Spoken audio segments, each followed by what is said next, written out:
In this lesson, we're going to cover how to create a draft view.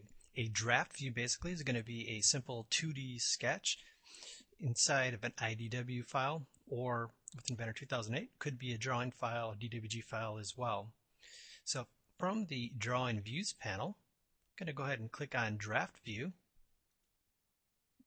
And here's where I could type in a name. If I wanted to, if this was like a 2D electrical schematic, hydraulic schematic, I could do that if I wanted to. I can also adjust the scale. In this case, I'm going to just put everything with the defaults. And it appears that nothing actually happened, but you'll notice the panel bar has changed to the sketch panel. And in this case, what I'm going to do is I'm just going to draw a fairly simplistic shape here. Let me zoom back up. So I'm going to draw a top and a front view. Just to show some examples here, I'm just going to place in a hole.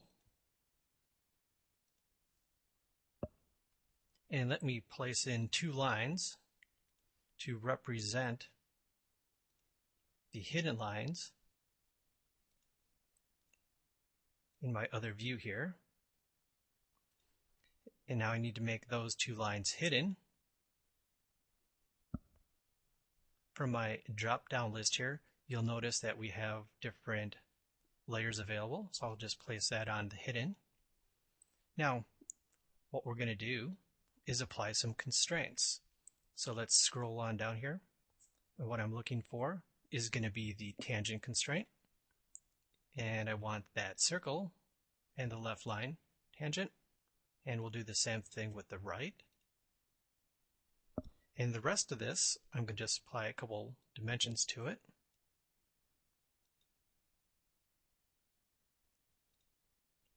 So let's make that 30. Let's make that 40, and we'll center the hole. And I'll just set up a relationship to do that. And we'll do the same thing on the horizontal. Let's go ahead and make that 90.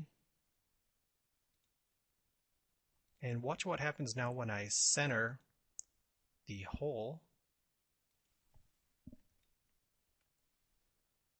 You'll notice that everything changed. Of course, what we need to do now is just give the hole a diameter. Let's make it 25. See what that looks like. See that everything adjusted accordingly. So the only thing that's missing right now is I need to set up a relationship to these outside lines. And I'm going to do that by applying a collinear constraint.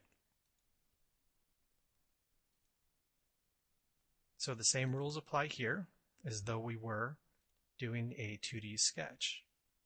So now, if anything changes, so for example, let's change the diameter to 30. I'm going to change the location of that to, let's say, 30. Everything is parametric. So think of this as 2D parametric sketching. The other thing that you can do here, let's say you already have a schematic that was drawn inside of AutoCAD. You can insert an AutoCAD file right into this draft view. So now let's click on Return. I'm going to exit out of the environment, and you'll see that it's just like another view, but you're probably wondering what happened to all of those dimensions that were placed.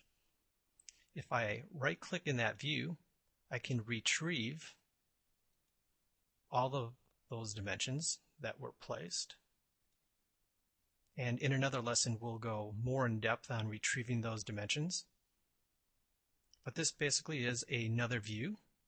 So if I change my mind, I can come back and edit that view. And let's change the scale down to 1/2. Of course, I have a little bit of a fit-up issue with some of the dimensions, but you get the point that the view is fully parametric and the dimensions are always going to be correct.